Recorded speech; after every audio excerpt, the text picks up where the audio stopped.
नमस्कार। भारत के इतिहास में पहली बार कांग्रेस पार्टी 300 से भी कम सीटों पे चुनाव लड़ने जा रही है। इसकी वजह है इंडिया अलायंस के उसके खुद के पार्टनर्स,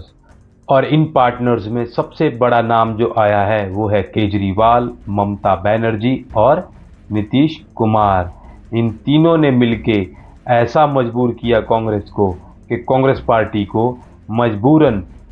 आधे से भी कम 543 में से चुनाव लड़ना पड़ रहा है। क्या है इसकी वजह, आइए जानते हैं।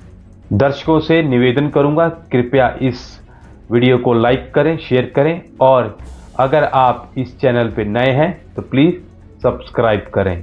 दिल्ली में हुई कांग्रेस की एक मीटिंग में राहुल गांधी, केसी वेणुगोपाल और मल्लिकार्जुन खड़गे ने ये डिसाइड किया है कि कांग्रेस पार्टी 255 सीटों पे ही चुनाव लड़ेगी। कांग्रेस सिर्फ साउथ इंडिया पे ही फोकस करना चाहेगी, नॉर्थ में सिर्फ राजस्थान पे फोकस करेगी और बाकी सारी स्टेट्स को कांग्रेस रीजनल पार्टीज के हवाले कर देना चाहती है। और डायरेक्टली और इनडायरेक्टली कांग्रेस पार्टी ये संदेश दे रही है पूरे इंडिया को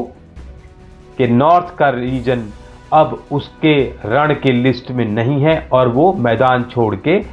भाग गई है, और नॉर्थ की सारी स्टेट्स में वो रीजनल पार्टीज को अपना एक तरह से आप सरेंडर बोल सकते हो कि रीजनल पार्टी ही रण संभाल सकती हैं बीजेपी के सामने। तो इस रण में और सबसे पहले कूदने वाले व्यक्ति का नाम है केजरीवाल। केजरीवाल ने दिल्ली और पंजाब की रैलियों में ये पहले ही अनाउंस कर दिया कि कांग्रेस को वो एक भी सीट नहीं देना चाहते। केजरीवाल ने इन रैलियों में कांग्रेस पार्टी को खुले तौर पे चेतावनी दी कि कांग्रेस पार्टी चाहे तो गठबंधन तोड़े या रखे, लेकिन पंजाब और दिल्ली में वो एक भी सीट नहीं देंगे, और वो खुद के दम पे चुनाव लड़ना चाहते हैं, क्योंकि बीजेपी को अगर कोई हरा सकता है तो वो है केजरीवाल। इसके बाद डिसाइड हुआ, इसके बाद ममता बनर्जी ने बीड़ा उठाया और कांग्रेस को खुलेआम चुनौती दी कि सिर्फ 2 सीटें तुम्हें मिलेंगी, इसके अलावा एक भी सीट नहीं, और इसके अलावा कुछ बात भी नहीं कर सकते तुम जाओ, सिर्फ उन सीटों पे फोकस करो जहां पे तुम बीजेपी को सीधी टक्कर दे रहे हो। सबसे बड़ा गेम जो चला वो चला नीतीश कुमार ने क्या गेम चला कि सबसे पहले अरुणाचल प्रदेश की एक सीट के लिए जनता दल यूनाइटेड का कैंडिडेट घोषित कर दिया। और ये सीट, मजेदार बात यह है कि इस सीट पे कांग्रेस पार्टी ही सेकंड नंबर पे थी। उस सीट पे जनता दल यूनाइटेड ने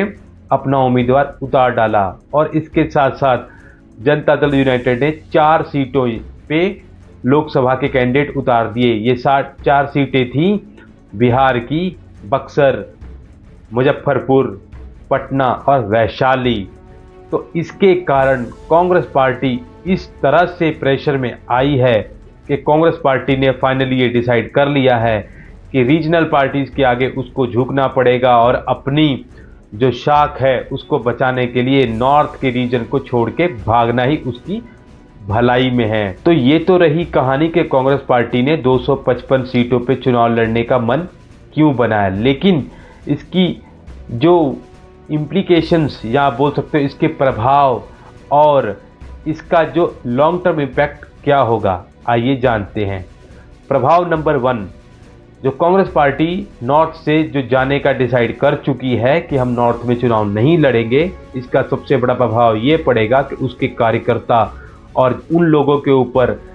एक बहुत बड़ा धक्का होगा जो कांग्रेस पार्टी में बिलीव करते थे या बिलीव करते हैं, और वो सारे कार्यकर्ता या लोग हो सकता है बीजेपी की तरफ कुछ मूव हो, कुछ रीजनल पार्टीज की तरफ, और कांग्रेस पार्टी धीरे धीरे अपना जनाधार खो देगी नॉर्थ में,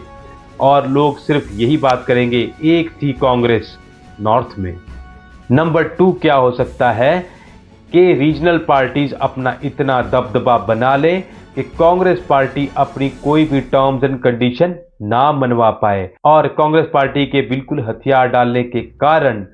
यहाँ के जो कार्यकर्ता हैं उस सारे से सारे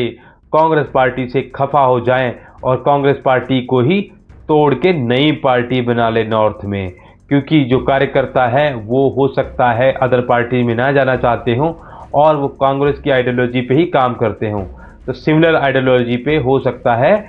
जो कार्यकर्ता हैं कांग्रेस पार्टी के वो तोड़ के एक नई पार्टी का गठन कर दें। इसके अलावा तीसरा पॉइंट ये होगा कि जब फाइनल रिजल्ट आएंगे 2024 लोकसभा चुनाव के, तो हो सकता है कांग्रेस को प्रधानमंत्री पद का मौका ही ना मिले, क्योंकि 255 सीटों पे चुनाव लड़ने के कारण अगर कांग्रेस पार्टी 100-150 सीटों पे जीत हासिल करती है तो हो सकता है कि बाकी के जो धड़े हैं वो मिलके अपना ही कोई चेहरा शामिल कर दें और कांग्रेस पार्टी को उससे भी हाथ धोना पड़ जाए। कांग्रेस पार्टी ने ये 255 सीटों का जो डिसीजन लिया है मेरे ख्याल से बहुत ही वाहियात डिसीजन है और हो सकता है अभी उनको शॉर्ट टर्म में गेन दिख रहा हो और वो